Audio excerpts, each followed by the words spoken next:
ആരാധനയ്ക്കേറ്റം യോഗ്യനായവനേ,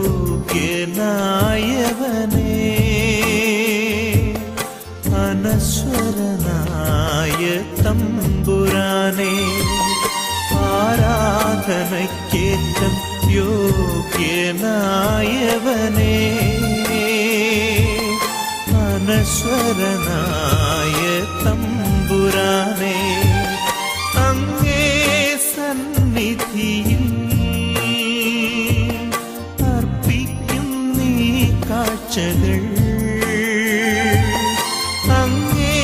സന്നിധിയിൽ അർപ്പിക്കും നീ കാഴ്ചകൾ, അവിരാമം ഞങ്ങൾ